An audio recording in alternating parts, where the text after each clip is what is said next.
Hey folks, Kele here, and welcome back to Bird's Eye View. We're going to talk today about just some good old-fashioned bird of prey facts. So let's start with probably some question that most people wouldn't know. What makes a bird of prey a bird of prey? Well, bird of prey is specially evolved to hunt for its prey, its food. So they've got the big talons and they've got the big beak, and so they are hunters. They hunt their food, so they'll eat mice and other birds and reptiles and other small mammals and amphibians and such. They're not, some of them do eat insects, but like kestrels love insects. Oh, yeah. But they also will hunt other animals. We don't call, say, a robin a bird of prey because it eats worms, because it's not really evolved to be a hunter. So it's the ability to hunt for their food that makes a bird of prey. That makes sense, especially with my big talons. Mm-hmm. Now, how many species of bird of prey might you see here in the New York area? We have about 15. That doesn't include owls. There's about 5 or 6 breeds of owl that we'll see up here. But that includes your hawks, eagles, falcons, and vultures. In general, there are some we don't see very often, like you don't see a lot of northern goshawks or rough-legged hawks.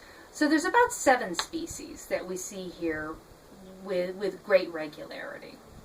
And all those species probably will migrate at some point, right? Yeah, most of them will. We do have a few that stay over the winter, like red-tailed hawks. If you see those big birds, those big light-colored birds that along the highway that are on light poles or trees, those are usually red-tailed hawks. And you can often tell them because they have this almost like a cummerbund. They're wearing a belt, what they call the belly band.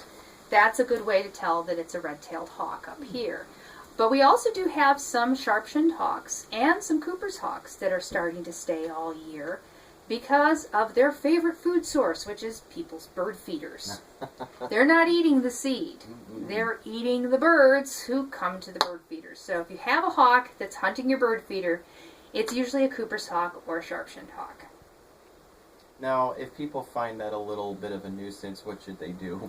Well, we do have people who ask how they do that, and the answer is you have to take everything down. Take all of your bird feeders out for at least a month, and then the hawk will move on and they'll find somebody else's bird feeder, and then you can put it all back up.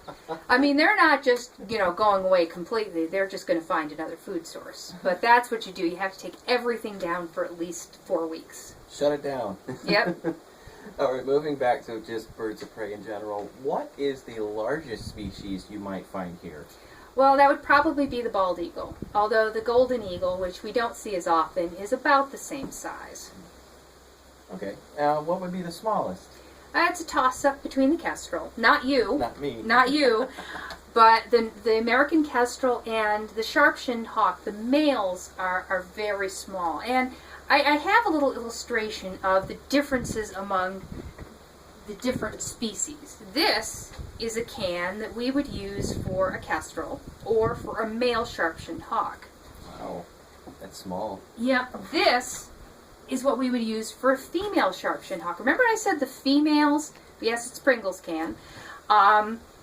Very handy for a female Sharp-Shinned hawk. Fits perfectly.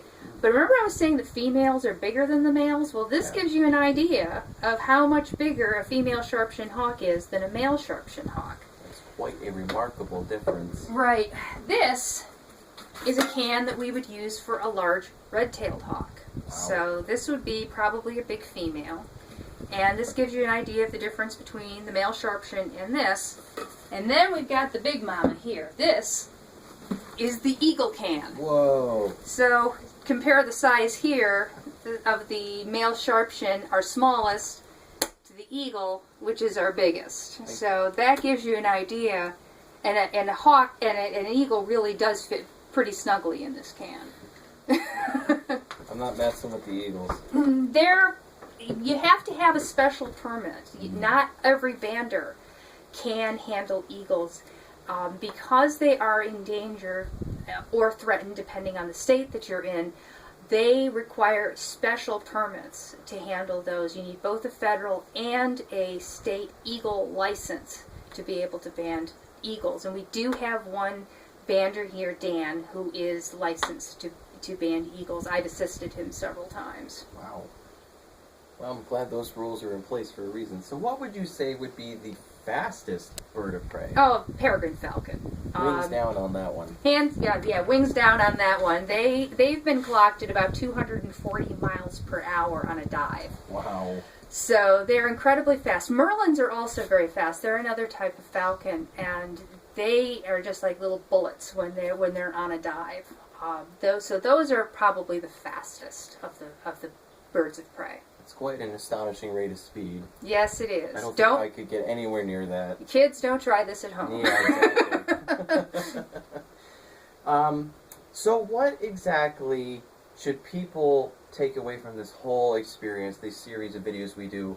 Like, what's the most important thing you would say people should know about birds of prey?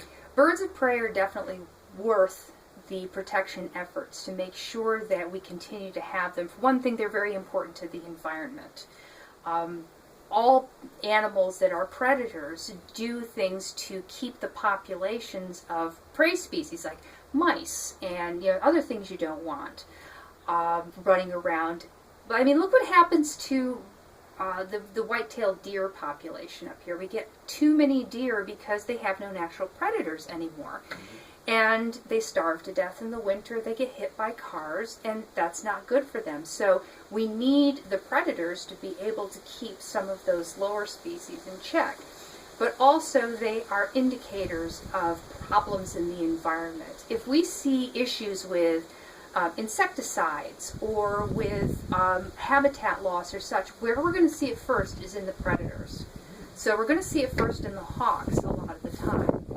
It's why marine biologists like to study sharks, because if the shark population is having problems, they know something's going on down there.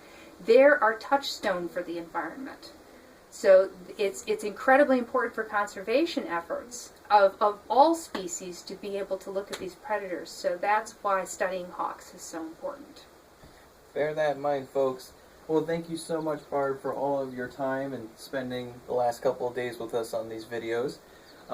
We'll be doing some more down the line, so keep your eyes open for Bird's Eye View. Thank you, Barb! Thank you very much, Kele.